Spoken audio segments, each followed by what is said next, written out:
afternoon, students. To become computer application के अंतर्गत business economics अर्थात व्यावसायिक अर्थशास्त्र की क्लास स्टार्ट हो रही है, जिसमें हम यूनिट 5th का सेकंड टॉपिक कल पढ़ा था। उसी टॉपिक के साथ एक संयुक्त टॉपिक था। चूंकि कल हम लोगों ने शॉर्ट रन कॉस्ट कर्व अर्थात अल्पकालीन लागत वक्र पढ़ा था, आज उसी में लॉन्ग रन कॉस्ट कर्व्स अर्थात दीर्घकालीन लागत वक्र को पढ़ेंगे।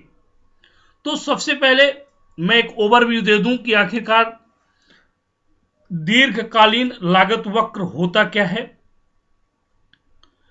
परंपरागत सिद्धांत के अनुसार, मतलब देखिए, कास्ट ऑफ थ्योरी दो तरह से काम करती है। एक ट्रेडिशनल थ्योरी है और दूसरी मॉडर्न थ्योरी है।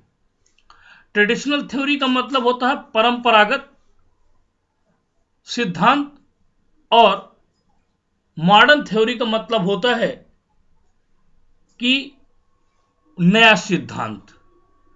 अभी इस टॉपिक के खत्म होने के बाद मैं इन दोनों पे डिस्कस करूंगा कि ट्रेडिशनल थ्योरी और मॉडर्न थ्योरी जो कास्ट एनालिसिस है उसके अप्रोचेस क्या, क्यों और कैसे होंगे। इसको हम लोग आगे एक अलग सेपरेट टॉपिक के साथ में डिस्कस करूंगा। तो यहां पर कह रहा है परंपरागत सिद्धांत के अनुसार दीर्घकालीन लागत वक्रों की आकृति यू आकार की होती है। मतलब जो ट्रेडिशनल थ्योरी है आपकी, उसमें जो लागत के वक्र बनते हैं, कर्व बनते हैं, वो यू आकार के होते हैं। परंतु इसके लिए अनुभविक समर्थन नहीं मिलता है। अनुभवगत में अध्ययनों का बहुमत यह निष्कर्ष निकालता है कि दीर्घकालीन लागत वक्रों की आकृति एल आकार की होती है। देखिए, जो ट्रेडिशनल थ्योरी है वो कहती है यू आकार की, जबकि मॉडर्न थ्योरी कहती है नहीं, उसका आकार एल का होता है। तो अब हम लॉन्ग रन कास्ट को डिस्क्रिप्शंस देखते हैं, किस तरह से डिस्क्रिप्टिव इसको देखा जा सकता है। तो long run cost curve show the least cost input combination for producing output assuming an ideal input selections. Long run cost एक आदर्श इनपुट का चयन करते हुए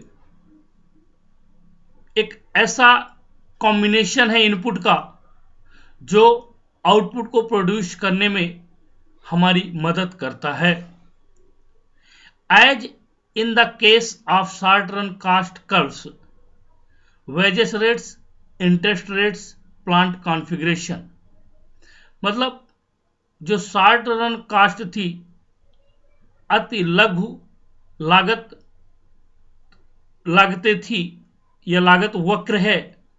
उसमें मजदूरी का रेट, इंटरेस्ट रेट मतलब जो ब्याज दर होंगी, प्लांट की जो कॉन्फ़िगरेशन होगी, and all other operating conditions are held constant. लेकिन जो और ऑपरेटिंग कंडीशंस होंगी, मतलब जो बिजनेस को ऑपरेट करने के इन्वायरमेंट्स होगा, वो सभी क्या होंगी, आपकी स्थिर होंगी, कांस्टेंट होंगी। Any change in the operating environment leads to a shift in long run cost curves. यदि हम किसी भी प्रकार के चेंजेस ऑपरेटिंग एनवायरनमेंट में करेंगे, मतलब वर्किंग वातावरण में करेंगे, कार्यकारी वातावरण में करेंगे, तो हमारा लॉन्ग रन कास्ट कर्व्स क्या होता है, एक जगह से दूसरी जगह के लिए शिफ्ट हो जाता है। For example, product inventions and process improvements that occurs over time cases a downward shift in long run cost curves. उदाहरण के लिए समय के साथ होने वाले प्रोसेस इंप्रूवमेंट्स को या प्रक्रिया सुधार को हम डाउनवर्ड मतलब नीचे की ओर लॉन्ग रन कॉस्ट कर्व्स को शिफ्ट करते हैं। लंबे समय तक चलने वाली लागत घटता एक आदर्श इनपुट चयन मानते हुए उत्पादन के लिए कम से कम इनपुट संयोजन दिखाती है। जैसा कि अल्पकालिक लागत घटता है, मजदूरी दर, ब्याज दर, संयंत्र विन्यास और अन्य सभी परिचालन स्थितियों को स्थिर रखा जाता है। ऑपरेटिंग वातावरण में कोई भी परिवर्तन लंबे समय तक लागत घटता में बदलाव की ओर जाता है। उदाहरण के लिए समय के साथ होने वाले उत्पाद आविष्कारों और प्रक्रिया में सुधार लंबे समय तक चलने वाली लागत के साथ घटते हैं। Such changes must not be confused with movement along a given long run cost curve caused by change in the output level. Output स्तर में परिवर्तन के कारण दिए गए लॉन्ग रन कॉस्ट तक चलने वाले वक्र के साथ इस तरह के बदलावों को आंदोलन के साथ भ्रमित नहीं होना चाहिए। अर्थात लॉन्ग रन कॉस्ट के केस में क्या होता है, मूवमेंट नहीं होना चाहिए।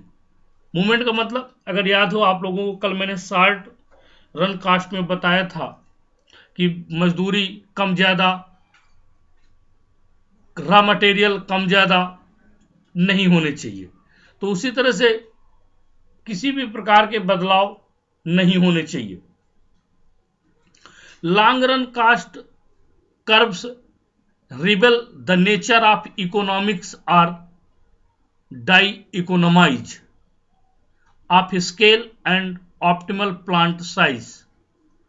जो लॉन्ग रन कॉस्ट कर्व है, वो long run cost curve actual पे करता क्या है कि जो भी इकोनोमाइज और डाई इकोनोमाइज, मतलब इकोनोमाइज का मतलब होता है मितव्ययिता और डाई इकोनोमाइज का मतलब होता है अपव्यय। तो ये दोनों ही केस में हम आंतरिक बचतें और बाहरी बचतों को रूप में देख सकते हैं। तो इनके साइज ऑप्टिमल प्लांट साइज के अनुसार होने चाहिए। They are a helpful guide to planning decisions, और ये किसी भी प्लानिंग के लिए, निर्णय लेने के लिए एक मार्गदर्शिका है जो हमें मदद करती है। If input prices are not affected by the amount purchased, a direct relation exists between long run total cost and production function. यदि इनपुट प्राइसेस नॉट अफेक्टेड मतलब यदि हम कोई कच्चा माल खरीदते हैं और उस दौरान प्राइसेस अफेक्टेड नहीं होती हैं, तो a direct relation exist between long run total cost and purchase production function. तो क्या होता है, लॉन्ग रन टोटल कॉस्ट और प्रोडक्शन फंक्शन में डायरेक्ट रिलेशन बनता है। A production function that exhibits constant returns to scale is linear, मतलब एक सीधी संबंध लंबे समय तक चलने वाली कुल लागत और उत्पादन कार्यों के बीच होता है। And doubling input leads to doubled outputs, यदि हम डबल इनपुट करेंगे तो हमें आउटपुट भी क्या मिल जाएगा, डबल मिलेगा। तो ये डिपेंड करता है कि हम जितना इनपुट देंगे उस हिसाब से हमको आउटपुट मिलता है। with constant input prices doubling inputs double total cost and result in a linear total cost function. Means यदि हम इनपुट प्राइसेस के साथ डबल इनपुट टोटल कास्ट एवं रिजल्ट को एक लीनियर फंक्शन के द्वारा रिजल्ट के रूप में प्राप्त कर सकते हैं. If increasing returns to scale and present output doubles with less than a doubling of inputs and total cost. यदि बढ़ते हुए पैमाने पर रिटर्न मौजूद है तब आउटपुट इनपुट के डबल से कम और टोटल कास्ट के साथ डबल हो जाता है.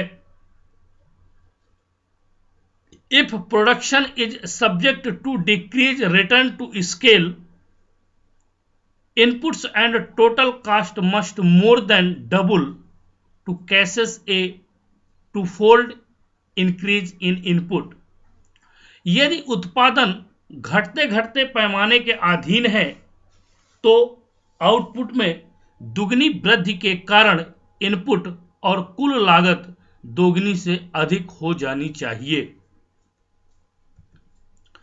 A direct relation between production and cost function requires constant input price. यदि हम उत्पादन और लागत के कार्यों के बीच एक डायरेक्ट संबंध स्थापित करना चाहते हैं तो हमें इनपुट कीमत की आवश्यकता होती है. If input prices are a function of output, cost function will reflect this relationship. यदि इनपुट का मूल्य आउटपुट फंक्शन के साथ कार्य करता है तो जो उस प्रोडक्ट को डेवलप करने पर लगने वाली लागत के इस संबंध को वो रिलेशनशिप के रूप में रिफ्लेक्ट करता है. Large volume discounts can lower unit cost as output rises. Just a cost can rise with the need to pay higher wages to attract additional workers at high output levels. बड़ी मात्रा में यदि production cast को कम करने की सोचें तो उत्पादन में हमें अतिरिक्त मजदूरों को आकर्षित करने के लिए उन्हें उच्च मजदूरी का भुगतान करने की आवश्यकता होगी जिससे हमारी लागत बढ़ सकती है. क्योंकि पहले जो कार्य कर रहे थे श्रमिक, उन श्रमिकों को हम अधिक वेतन या अधिक मजदूरी देके उनको काम करने के लिए आकर्षित करेंगे जिससे उसकी लागत में प्रभाव पड़ेगा. The cost function for a firm facing constant returns to scale but rising input price as output expands takes the shape. एक फर्म के लिए जो उसकी लागत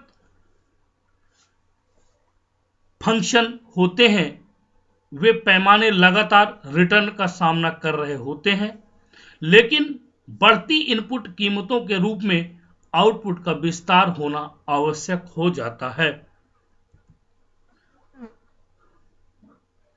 We may now show the relationship between the expansion path and long run cost graphically. नीचे एक चित्र दिया गया है जिसमें हम एक्सपेंशन पाथ और लॉन्ग रन कास्ट को ग्राफिकली रूप से रिप्रेजेंट कर सकते हैं. फिगर में 2 इनपुट्स हैं जिन्हें हम के और एल के नाम से जानते हैं और वो 2 एरिया को मेजर कर रहे हैं. मतलब एक्स अक्ष और वाई अक्ष को के और एल के माध्यम से हम लोग डिनोट कर रहे हैं। The fixed factor price ratio is represented by the slope of the iso cost lines. जो स्लोप्स हैं, मतलब घटते बढ़ते पाथ हैं, उनको हम लोग ISO cast line I1, I2, I3 और I4 से रिप्रेजेंट कर रहे हैं। Finally the non production function give us the ISO quant map represent by Q1, Q2 and so fourth. मतलब जो आईएसओ क्वांट नक्शा है उसको हम लोग Q1, Q2, Q3, Q4 से रिप्रेजेंट कर रहे हैं। तो आप देखिए एक्स अक्ष और वाई अक्ष, एक्स अक्ष में लिखा हुआ है कैपिटल और वाई अक्ष में लिखा हुआ है कैपिटल और एक्स अक्ष में लिखा हुआ है लेबर ओ। तो कैपिटल को हम लोग K1 से रिप्रेजेंट कर रहे हैं और लेबर को हम लोग L1 से रिप्रेजेंट कर रहे हैं। तो जब हमारी कंडीशंस एक थी तो आप देखिए कांस्टेंट है, फिर इसके बाद जब I1 हुआ कैपिटल, I1 इधर बढ़ा तो फिर देखिए कांस्टेंट हुआ। इस तरह से I1, I2, I3, I4, मतलब ये I1, I2 क्या है, कास्ट लाइन है। और आप देखिए PBRS ये आइसो क्वांट मैप के पॉइंट्स हैं जिन्हें हम लोग Q1, Q2, Q3 और Q4 से रिप्रेजेंट किया है आईएसओ क्वांट्स को। तो the expansion path and long run cost. अब एक टेबल आप लोगों को स्क्रीन पे दिख रही होगी जिसको कि अपन derivation of long run cost schedules के नाम से जानते हैं। इसमें देखिए कि 6 कॉलम है। पहला है आउटपुट्स जो कि यूनिट्स में है, सेकंड है लेबर्स वो भी यूनिट्स में है, list cost uses of capital of labours, फिर total cost RS5 per unit, RS10 per unit of capital, average cost और अंत में है मार्जिनल कास्ट। तो आउटपुट्स 100 यूनिट है, लेबर यूनिट कितनी है 11, 11 लोग मिलकर 100 यूनिट्स आउटपुट्स देते हैं। लेकिन कैपिटल ऑफ लेबर्स कितना है 7।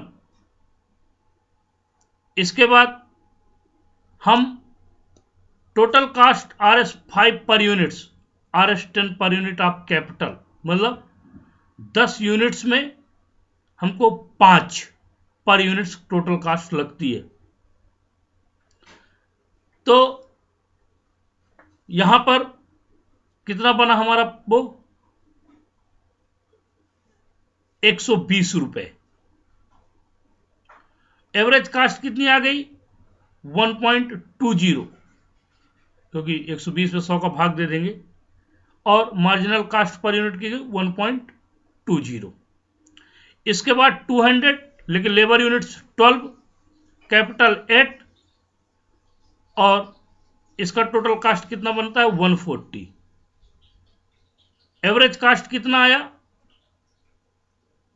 0.70 और मार्जिनल कास्ट कितनी है 0.20। फिर 300 है, लेबर यूनिट्स 20, कैपिटल 10 और जो टोटल कास्ट है वो 200। Average cost 0.67 and 0.60 marginal cost. इस तरह से हम इसको देख सकते हैं पूरी टेबल को कि डेरिवेशंस किस तरह से लॉन्ग रन कास्ट को उसने शेड्यूल्ड किया हुआ है।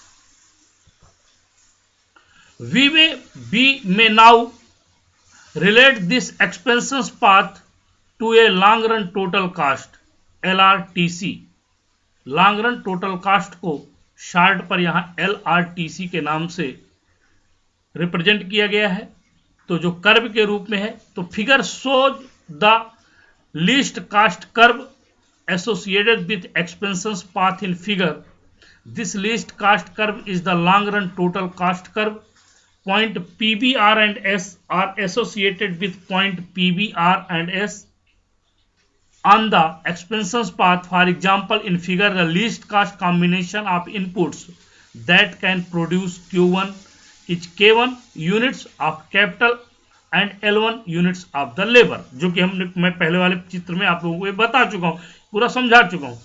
अब हम इस विस्तार पथ, हिंदी में है, अब हम इस विस्तार पथ को लंबे समय तक चलने वाली कुल लागत वक्र से संबंधित कर सकते हैं. चित्र में विस्तार पथ के साथ संबद्ध कम से कम लागत वक्र दिखाया गया है. यह कम से कम लागत वक्र लंबे समय तक चलने वाला कुल लागत वक्र है, जिसमें P, B, R और S विस्तार पथ है, पर P dash, B dash, R dash, S dash से जुड़े हैं. उदाहरण के लिए चित्र में इनपुट का न्यूनतम लागत संयोजन जो Q1 का उत्पादन कर सकता है, वही पूंजी की L1 इकाई है और श्रम की L1 इकाई होगी. अब दीर्घकालीन लागत वक्र किस तरह से देखिए ये बन रहा है. तो फिगर में minimum possible cost of producing Q1, आप लेब आउटपुट वाले उसमें एक्स अक्ष में देखिए Q1 लिखा हुआ है. Units of outputs is TC1 आप देखिए जो बिंदु बन रहा है वो P बन रहा है.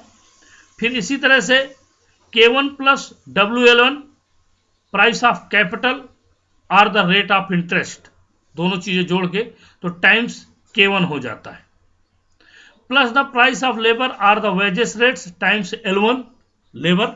Every other point LRTC long run total cost is derivated in the similar way.